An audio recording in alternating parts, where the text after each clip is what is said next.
धम्मदीप बौद्धजन मंडळ निवकणे मुंबई या मंडळामार्फत या ठिकाणी हा कार्यक्रम इथं सुरू आहे।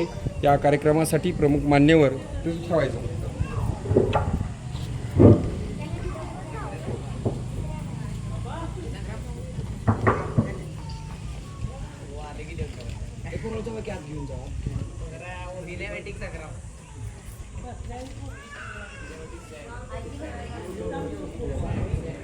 माइक है का आतमध्ये दुसरा है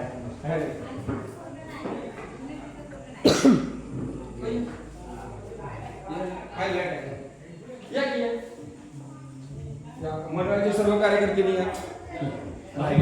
या ठिकाणी प्रमुख मान्यवर मंडळी आलेले आहेत। आपल्या आदर्शाचं पूजन या ठिकाणी झालेलं आहे। सन्माननीय प्रसाद दादा आणि तानाजी जगनी हे ताराळे गावातून आलेले आहेत। त्यांचंही या ठिकाणी मंडळाच्या वतीनं खूप खूप स्वागत।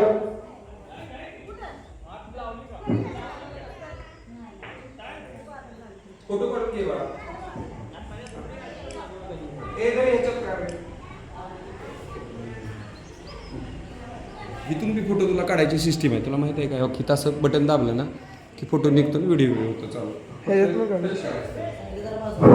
आपल्या आदर्शांचं पूजन विश्व शांतीदूत तथागत भगवान गौतम बुद्ध विश्वरत्न भारतरत्न डॉक्टर बाबासाहेब आंबेडकर यांच्या या ठिकाणी पुतळ्यासाठी मूर्तीचं इथं पुष्प धूप आणि गंध अर्पण केलेला आहे। मी मान्यवरांना विनंती करतो की आपण मंचकावरती बसून घ्यायचं आहे।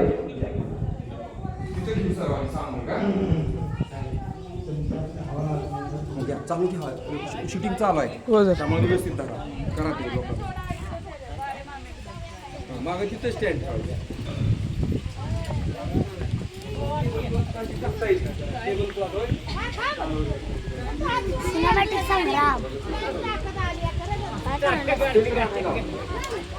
या कार्यक्रमासाठी सर्व मान्यवर मंडळी आलेले आहेत। सर्वप्रथम या गावचे प्रथम नागरिक सन्माननीय सरपंच साहेब लोकनियुक्त ज्योतिबा रामचंद्र बावधाने यांची प्राधान्यक्रमाने इथं उपस्थिती खूप कालावधीपासून आहे। त्यांचंही मी या ठिकाणी स्वागत करतो पुनश्च। या ठिकाणी सर्वप्रथम आपण आता वंदना घेणार आहोत। आपण सर्वांनी आपल्या आदर्शाप्रती आपण गुडघ्यावर बसायचं आहे आणि आपल्या 3 वेळा आपण वंदन करायचं आहे। या कार्यक्रमासाठी ताराळे विभागाचे सन्माननीय अध्यक्ष भारतीय बौद्ध महासभा हे उपस्थित आहेत। आपण सर्वांनी 3 वेळा पंचांग प्रणाम करायचा आहे त्या जागेवर जरी तुम्ही 3 वेळा वंदन केलं तरी चालेल। सर्वांनी शांततेचं एक 5 मिनिटासाठी सहकार्य करायचं आहे। बुद्धं नमामि धम्मं नमामि संघं नमामि।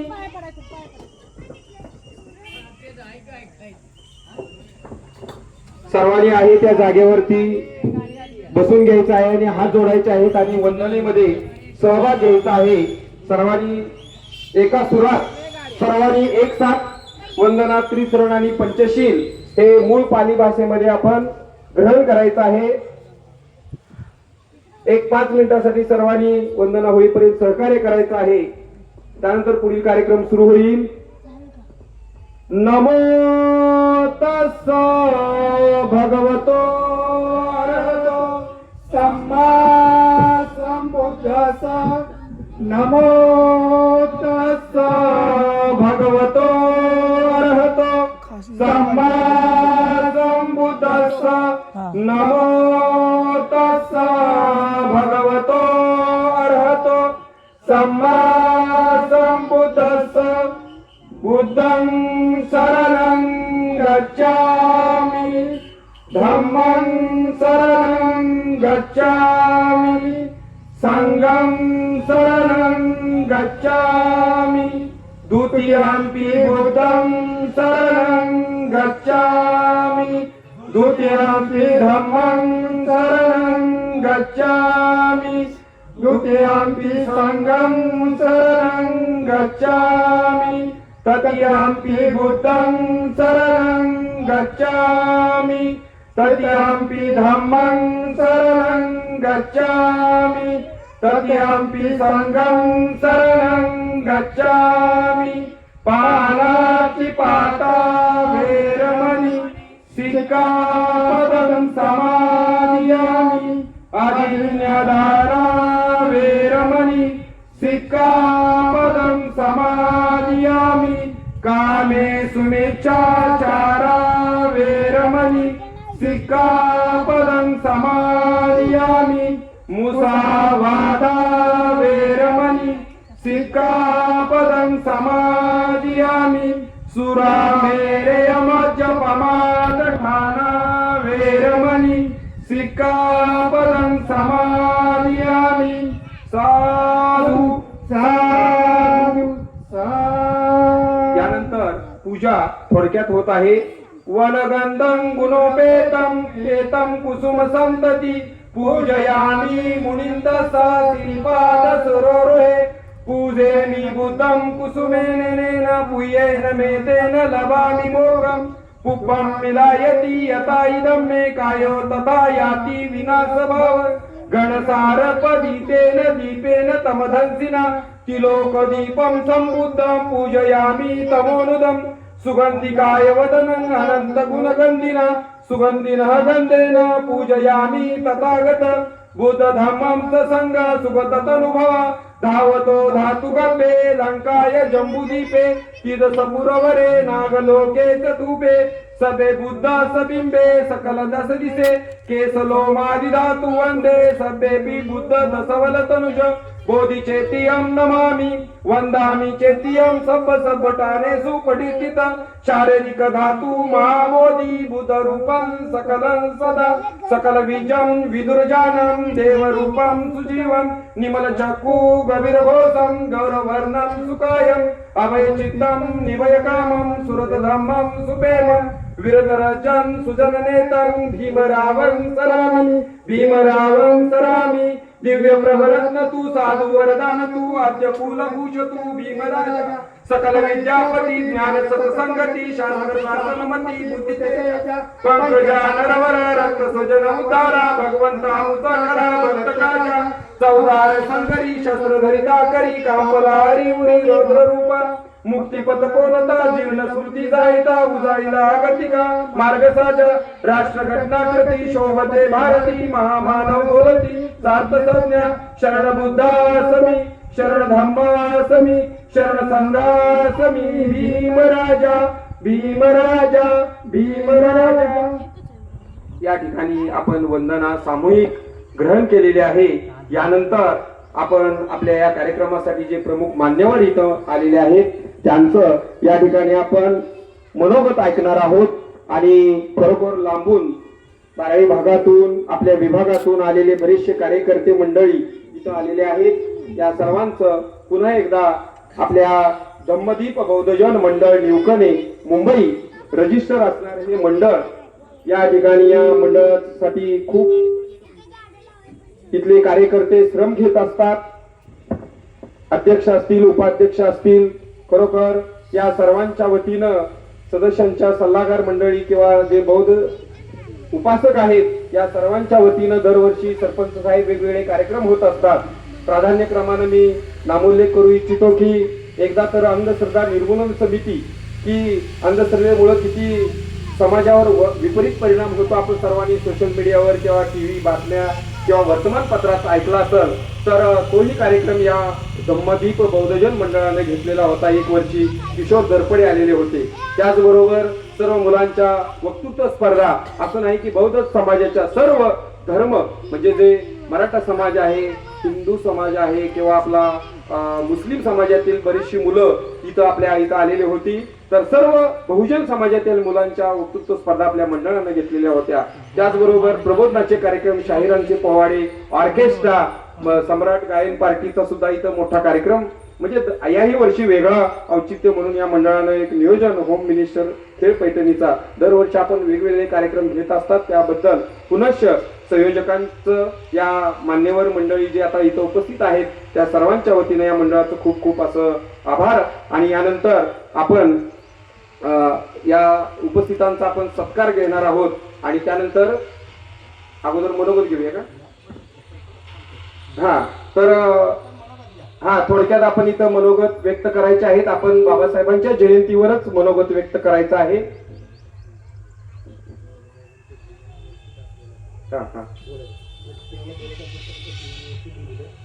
डॉक्टर बाबासाहेब आंबेडकर यांच्या जीवनावरच मनोगत इथं व्यक्त करायचं आहे असं मंडळाचं म्हणणं आहे. खरोखर कारण महामानवच जवळजवळ 150 देशामध्ये पेक्षा जास्त सर्व जगामध्ये जयंती साजरी होत असते.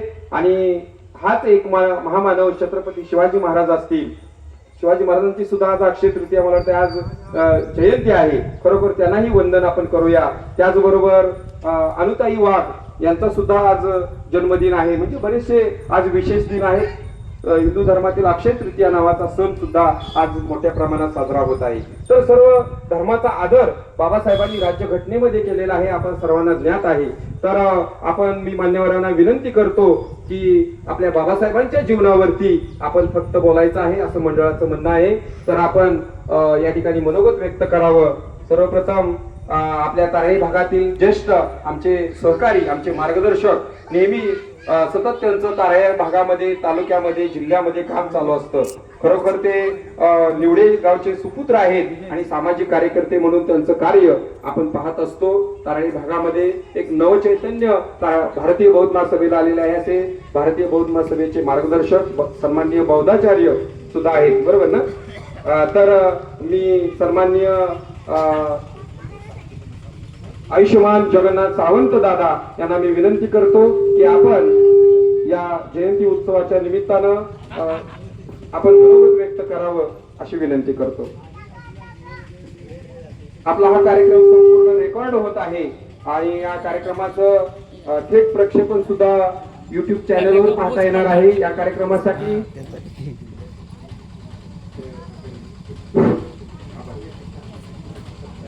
एक 2 मिनिटं फक्त.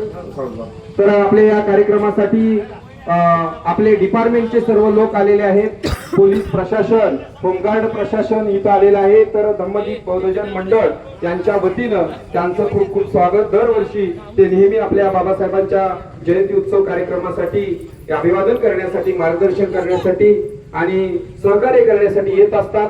तर या ठिकाणी त्यांचं सर्वप्रथम आपल्या मंडळाच्या वतीनं या ठिकाणी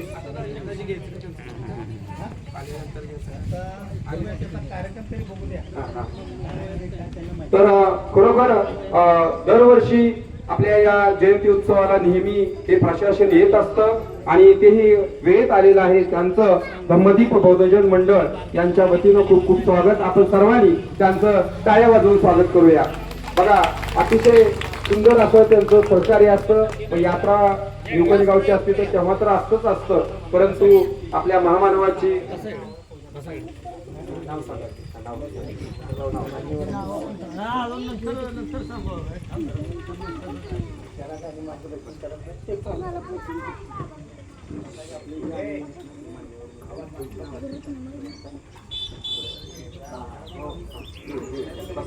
तर खरोखर त्यांना पाणी वगैरे द्या तोपर्यंत. तर आपल्या या कार्यक्रमासाठी मान्यवर मंडळी इथं येत आहेत, अजून येणार आहेत. तर त्या सर्वांचं पुनश्च मी स्वागत करतो. आणि या ठिकाणी मी आपले जे मनोगत व्यक्त करणारे सावंत भाऊ आहेत त्यांना मी विनंती करतो की आपण प्लीज कंटिन्यू, कारण थोडासा व्यत्यय आला, परंतु हे प्रशासन सुद्धा आपल्यासाठीच येत असतं, आपल्या सेवेसाठी. त्यांचं पुनश्च तोपर्यंत मनोगत होतंय. आपण सर्वांचा आपण या ठिकाणी सत्कार करणार आहोत मंडळाच्या वतीनं. खरोखर पोलीस मित्र संघटना आपल्या इथं आलेले आहेत. शिवाय या ठिकाणी त्यांचं नेहमी सहकार्य असतं. तर सावंत भाऊ हे आपल्याला मनोगत व्यक्त करून आपल्या या जयंतीला शुभ संदेश देत आहेत, मंगल कामना देत आहेत. त्यांनी ते द्याव्यात अशी मी विनंती करतो. महाकाल बोधिसत्व, विश्वरत्न, विद्वानांचे विद्वान, सिंबल ऑफ नॉलेज, माता रमाई, माता भीमाई, माता जिजाऊ, माता सावित्री ज्योती, सर्वच महामानवांना प्रथमतः वंदन करतो. आज धम्मदीप बौद्ध जन मंडळ निवकणे या ठिकाणी आपण डॉक्टर बाबासाहेब आंबेडकर यांची 135वी जयंती फार आनंदामध्ये साजरी करत आहोत आणि या जयंतीच्या निमित्तानं आपल्या निवकणे गावचे सरपंच बावधने साहेब, तसेच आमचे ताळे विभागाचे अध्यक्ष मधुकर अण्णा गायकवाड, आमचे धम्मबंधू भंडारे सर त्यांचं, आणि त्याचप्रमाणे आमचे पोलीस प्रशासन, पोलीस बांधव सर्वच या ठिकाणी या कार्यक्रमासाठी मुंबई पासून किंवा बाहेरून या ठिकाणी या कार्यक्रमाला उपस्थित राहिलेले आहेत आणि आमच्या निवकाणे गावातले बंधूजन यांनी फार जोरात असा हा जयंतीचा कार्यक्रम केलेला आहे. सर्वांनाच, सर्व माझ्या या निवकुण्यातल्या उपासका, उपासिका, बाल बालिका आणि सर्व मित्रांना माझा सर्वांना क्रांतिकारी जय भीम. बाबासाहेबांचा बद्दल सगळीकडे चर्चा असते. 135वी जयंती बाबासाहेबांची होत असताना गेल्या वर्षी काय आढावा निघाला, त्यामध्ये 13 तारखेला 12:05 35,000 करोडचे फटाकडे उडवले जातात, असा एक लेख मी वाचला होता. हा आमच्या बहुजनांच्या बापाची जयंती. आज प्रत्येक जण बोलतो की माझ्या बापाची जयंती आहे, परंतु बाबासाहेबांनी जो आपणाला धम्म दिला, बाबासाहेबांनी त्या संदर्भात जे आपणासाठी संघर्ष केले, त्यामधला एखादा संघर्ष तुम्हाला सांगतो. तो संघर्ष असा की ज्यावेळेला 20 मार्चला बाबासाहेबांनी चौदार तळ्याचा संघर्ष केला, घडला आणि त्या ठिकाणी बाबासाहेबांच्या कार्यकर्त्यांना उभं राहण्यासाठी सुद्धा जागा नव्हती. त्यावेळेला बहुजनातल्या मुस्लिम समाजातल्या एका मुस्लिम बांधवांना ती जागा त्यांना दिली आणि त्या ठिकाणी ज्या वेळेला चौदार तळ्यावर 20 मार्चला आपल्याला जायचं होतं, तर 19 तारखेला एक अंग्रेज अधिकारी आला आणि अंग्रेज अधिकाऱ्यानं बाबासाहेबांना सांगितलं की बाबासाहेब तुम्हाला चौदार तळ्यावर जाता येणार नाही. कारण का, तर तिथल्या ज्या प्रस्थापित लोकांनी सुप्रीम कोर्टाकडून त्याला स्टे आणला होता, म्हणजे त्यांनी तर थांबवलं होतं की हे चौदार तळे आमच्या मालकीचं आहे आणि तुम्ही जर तिथे गेलात तर आम्हाला विनाकारणपणे तुम्हाला अटक करावी लागेल. म्हणून तर बाबासाहेबांची त्यांच्यामध्ये काय बातचीत झाली असेल आणि नंतर परत 20 तारखेला बाबासाहेबांनी जाऊन चौदार तळ्यामध्ये आपल्याला हे घेतलं. परंतु बाबासाहेबांच्या हे लक्षात आलं की या माझ्या अस्पृश्य समाजाचा एवढे हाल अपेष्टा होते, या ब्रिटिश सरकारच्या लक्षात काय येत नाही. त्यांच्या लक्षात यायला पाहिजे ना की एवढ्या लोकांच्या वरती शूद्र किंवा आम्हाला एवढी जीव घेणी वागणूक दिली जाते, तर मग ही प्रशासनाच्या लक्षात काय येत नाही. तर त्यांच्या लक्षात आलं की बाबासाहेबांच्या त्याच्या अगोदरच्या ज्या संघटना होत्या, जसं की RPI, त्याच्यानंतर बहिष्कृत हितकारणी, इंडिपेंडेंट लेबर पार्टी, असे जे पक्ष होते ते सर्व त्याचा अभ्यास जो होता तो बाबासाहेबांचा मराठीतून होता. बहिष्कृत हितकारणी म्हणा किंवा RPI असेल किंवा स्वतंत्र पक्ष असेल, आणि ती मराठी त्या लोकांना समजत नव्हती आणि तिथून पुढे मग बाबासाहेबांनी त्यांच्या ज्या संघटना काढल्या त्या मराठीमधून काढल्या. बाबासाहेब सांगतात बाबासाहेबांना जेवढा त्रास सहन करावा लागला तेवढा त्रास सहन करणं सर्वांना शक्य नाही आणि जो माणूस अपमान पचवतो, ज्या माणसाला अपमान पचवतो तोच माणूस क्रांती करू शकतो. बाबासाहेबांना अगदी त्यांच्या बालवयापासून अगदी वर्गाच्या बाहेर शिकावं लागलं. अगदी केस कापणाऱ्याने त्यांचे केस कापले नाहीत, गाडी चालकांना त्यांना गाडीत घेतलं नाही आणि एवढंच काय तर बडोद्याला सयाजीरावांच्याकडे असताना सुद्धा त्यांच्यामध्ये वर्णभेद झाला. मग एवढा सगळा त्याने अपमान सहन केला आणि अपमान सहन करून अपमानाला शस्त्र बनवलं आणि त्यांनी बडोद्यामध्येच तो संकल्प केला आणि पुढे ते अमेरिकेला गेले. बाबासाहेबांचं एक थोडक्यात सांगतो, आणखी इतरांनाही बोलायचं आहे. एका गोलमेज परिषदेमध्ये बाबासाहेब जात असताना त्यांनी एक बहुजन समाजाचा, मराठा समाजाचा एक व्यक्ती संगती घेतला. सीताराम जाधव असं त्यांचं नाव होतं, वाचनात माझ्या आल्याप्रमाणे. आणि त्या परिषदेला जाताना त्यांनी गांधींना विचारलं, मिस्टर गांधी आप चलोगे क्या? तर गांधीजी बोलले की मी नाही येऊ शकत बुवा. मग त्यांनी त्यांना घेतलं आणि त्या परिषदेला गेले. परिषदेमध्ये गेल्यानंतर आपल्या अस्पृश्यतांची, आपल्या अस्पृश्य लोकांची जी होणारी मानहानी आहे किंवा आपणाला जो अधिकार पाहिजे त्या अधिकाराची मागणी बाबासाहेबांनी त्या परिषदेमध्ये मान्य करून घेतली. त्यामध्ये महिलांना मतदानाचा अधिकार, सर्वांनाच मतदानाचा अधिकार ही प्रमुख मागणी त्यांनी त्या परिषदेमध्ये मान्य करून घेतली. आतापर्यंत प्रत्येक तुम्ही बाबासाहेबांचे स्टॅच्यू पाहिले असेल तर ते एकदम गंभीर अशा आहेत, परंतु बाबासाहेबांच्या हसत येत असताना बाबासाहेब हसतायत हे पाहून एका व्यक्तीने विचारलं की बाबासाहेब आज भरपूरच तुम्ही खुश आहात, काय तुमच्या जीवनामध्ये काय घडलं असं? तर बाबासाहेब म्हटले, आज मी एका भिकाऱ्याला राजा बनवून आलो. बाबासाहेब काय बोलले? एक भिकाऱ्याला मी एका फकीराला राजा बनवून आलो. कसं काय राजा बनवून आलो? तर पूर्वी एक ठराविक लोकांना मतदान देण्याचा अधिकार असायचा. एक जो धनवान आहे, दुसरा राजा आहे, अशा पद्धतीच्या लोकांना एक दोघा तिघांना तो मतदान देण्याचा अधिकार होता. परंतु त्या परिषदेमध्ये बाबासाहेबांनी सर्वांना मतदानाचा हक्क मिळवून दिला. आणि असं आल्यानंतर त्या व्यक्तीने विचारलं, बाबासाहेब काय असताय? तर म्हणले, मी गरीबाला राजा बनवून आलो. मग खरोखर तुम्ही राजेच आहात. ज्यावेळी निवडणूक लागते त्यावेळेस तुमच्याकडे येतात ना भीक मागायला. मग आपणच राजा आहोत. आपल्या मताचा आपण योग्य वापर केला पाहिजे, आपणाला योग्य मार्गाने चाललं पाहिजे. दुसरी गोष्ट, आज बाबासाहेबांच्या नावानं म्यानमार सारख्या राज्यामध्ये हायस्कूल चालू आहे. म्यानमार सारख्या